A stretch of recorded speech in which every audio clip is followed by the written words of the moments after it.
দেশের আবেগ ঘুরছে হাসিনার দিকে। এই মুহূর্তে যে আঁচ মোহাম্মদ ইউনূস পাচ্ছেন, আওয়ামী লীগ ফের প্রাসঙ্গিক হচ্ছে বাংলাদেশে।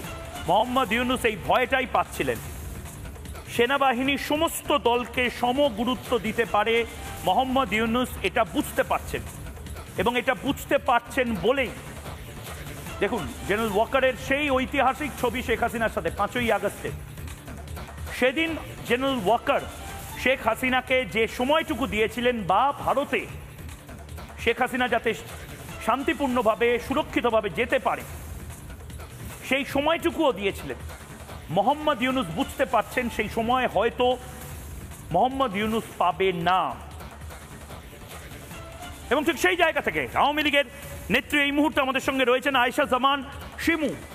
ওনার কাছে আমি যাব, কিন্তু কোন পথে, কোন অঙ্কে, কোন ম্যাথামেটিক্সে শেখ হাসিনা আশ্চর্যজনকভাবে তার দলকে বসিয়ে দিতে পারে? হয়তো শেখ হাসিনা নিজে কোনোদিন আর বাংলাদেশে ফিরবে না, কিন্তু শেখ হাসিনা কোনো একটা অঙ্কে তার দলের কাউকে হয়তো বসিয়ে দিতে পারে, বা সজীব জয় সেও হয়তো বসতে পারে। কোন অঙ্কে? রিপাবলিক বাংলার যে এক্সক্লুসিভ রিপোর্ট, সেই এক্সক্লুসিভ রিপোর্ট এই মুহূর্তে আপনাদের পর্দায় গ্রাফিক্যালি দেখাবো কিভাবে, কোন অঙ্কে। এই সপ্তাহে ইউনূস পালিয়ে গেলে শেখ হাসিনা অনেকগুলো ব্যাক এন্ডে ইতিমধ্যে বৈঠক হয়েছে। সেনার দখলে দেশ চলে গেলে শেখ হাসিনা নিজের জন্য ঘুঁটি সাজাতে শুরু করবে, এবং শেখ হাসিনা খুব ভালো করে জানেন বিএনপি সুবিধা করতে পারছে না, পাকাপাকিভাবে বিএনপি যদি সুবিধা করতে না পারে। এবং মজার কথা হলো, জামাতের হাতে যদি দেশ চলে যায়, এটা একটা অদ্ভুত সম্ভাবনা, যেখানে অনেক বিশেষজ্ঞরা বলছেন জামাত মানে ওই বিষে বিষক্ষয়। জামাত যদি বাংলাদেশটা নিয়ন্ত্রণে নিয়ে ফেলে, তাহলে শেখ হাসিনা বা আওয়ামী লীগের জন্য অনেক সহজ হবে অঙ্কটা। কারণ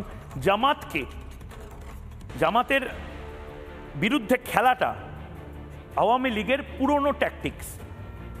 জামাত এই করছে, জামাত ওই করছে, দেখো জামাত কতটা হিন্দু বিরোধী, জামাত এই মুহূর্তে দেশ চালাতে পারছে না, কট্টরপন্থী জামাত, মৌলবাদীদেরকে আশকারা দিচ্ছে জামাত, বিদেশে জামাতের বিরুদ্ধে বিভিন্ন রকম লবিং করা, এই সমস্ত কিছু শেখ হাসিনা বহু আগে করে এসেছেন। আওয়ামী লীগ এগুলো করে করে অভ্যস্ত। সুতরাং জামাত এই মুহূর্তে যদি কোনো ক্রমে মোহাম্মদ ইউনূসের পরে জামাত যদি এই মুহূর্তে কোনো অঙ্কে যদি ক্ষমতা নেয়, তাহলে সবচেয়ে বেশি সুবিধা করবে আওয়ামী লীগকে। আওয়ামী লীগ নেত্রী এই মুহূর্তে রয়েছেন আয়েশা জামান শিমু। কি মনে হচ্ছে, হাওয়া কি আওয়ামী লীগের দিকে একটু ঘুরছে, প্রাসঙ্গিক হচ্ছে আওয়ামী লীগ? যে কথাগুলো আপনারা 9 মাস আগেও বলতে পারতেন না, আমি তো দেখছি বাংলাদেশের রাস্তায় বা সোশ্যাল মিডিয়াতে বাংলাদেশে বসে আওয়ামী লীগ নেতা নেত্রীরা যে কথাগুলো বলছেন, আমি তো স্তম্ভিত হয়ে যাচ্ছি। হাওয়া কি ঘুরছে? ধন্যবাদ দাদা, ধন্যবাদ রিপাবলিক বাংলাকে। আমি বলতে চাচ্ছি যে আসলে আমরা 10 মাস আগের কথা বা তার আগেরও কথা, যখন আমাদের আওয়ামী লীগ সরকারকে একটা সুনির্দিষ্ট পরিকল্পনার মাধ্যমে ওনারা বলেছেন, মেটিকুলাস ডিজাইনে ওনারা আমাদেরকে আউট করেছেন আমাদের রাজনীতির মাঠ থেকে।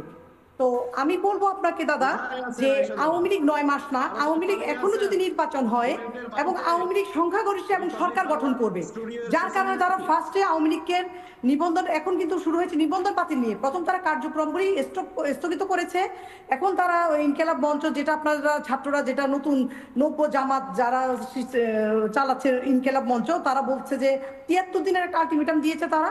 জুলাই হত্যা, পিলখানা ও শাপলা গণহত্যার বিচার এবং ফ্যাসিস্ট আওয়ামী লীগের নিষিদ্ধের ব্যাপারে সরকার কার্যকর উদ্যোগ গ্রহণ না করলে 73 দিনের আলটিমেটাম দিয়েছে ইউনূস সরকারকে।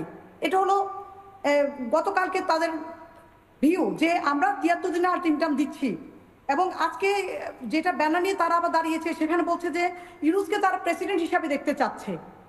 তাহলে ইউনূসকে প্রেসিডেন্ট হিসাবে কোন হিসাবে ওনারা দেখতে চাচ্ছেন? ওনার কি নির্বাচন করে ইউনূস সাহেব আবার ওনার দলকে, ওনার যে দল গঠন করেছেন বা ওনার আলাদা কিছু আছে কিনা, এটা তো আসলে এখনো সেভাবে এনসিপি বা ওনার দল এটাও কিন্তু প্রকাশ্যে আসে নাই যে এনসিপিটা ওনার দল।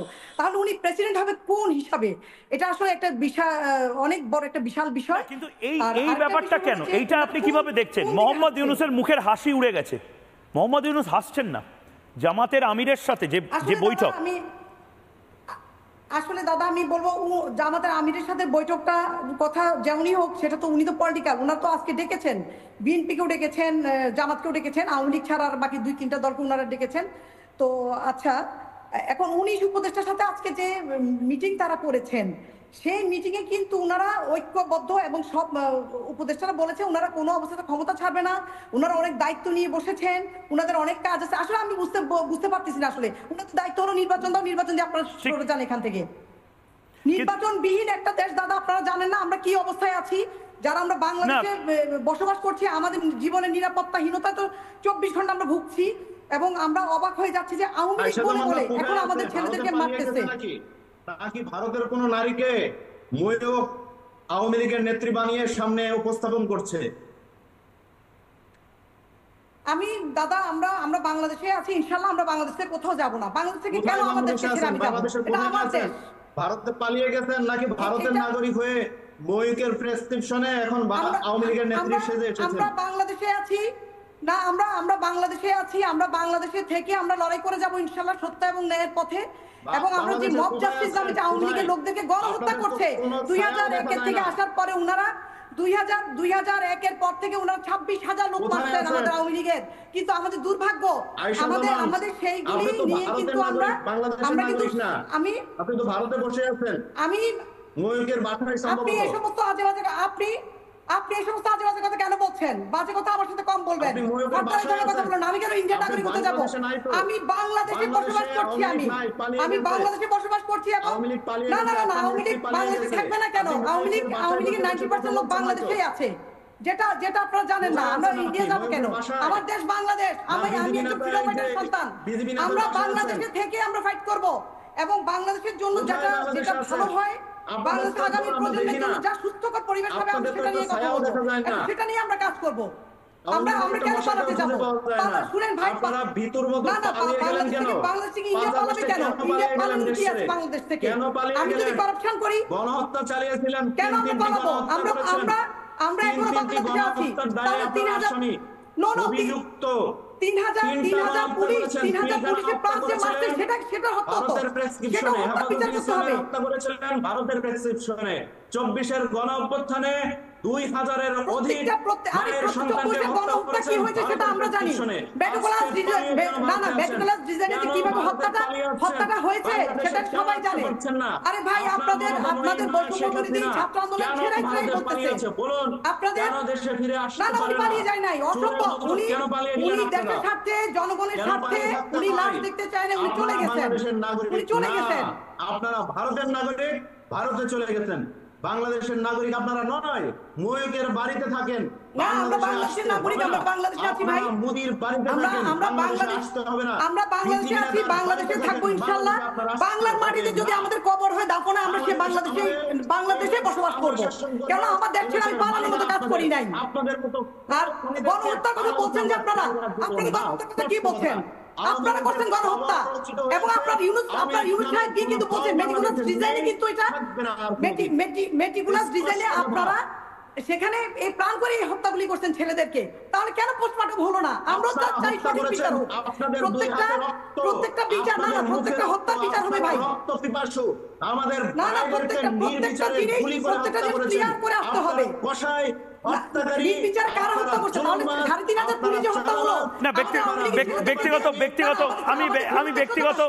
ব্যক্তিগত কোনো ধরনের এরকম আক্রমণ আমি এই ধরনের আক্রমণ আমি সহ্য করবো না। প্লিজ কেউ কাউকে ব্যক্তিগত আক্রমণ করবেন না। আপনারা ভারতে বসে এই মুহূর্তে যারা দেখছেন তাদের কাছে আমি ক্ষমা প্রার্থী। বাংলাদেশের যে দুজন অতিথি তারা নিজেদের মধ্যে যে ঝগড়াতে মেতে উঠেছিলেন বা তারা ঝগড়া করছেন, তাতে আমরা নিজেদের কলুষিত করতে চাই না।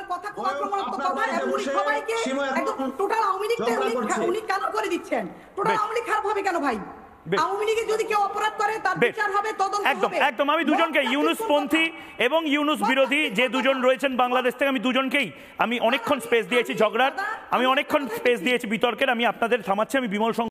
নানা ধরনের কন্টেন্ট দেখার জন্য লাইক করুন, শেয়ার করুন আমাদের ফেসবুক পেজ, সাবস্ক্রাইব করুন আমাদের ইউটিউব চ্যানেল। পাশাপাশি অন্যান্য ব্রেকিং নিউজের জন্য অবশ্যই চোখ রাখুন রিপাবলিক বাংলায়।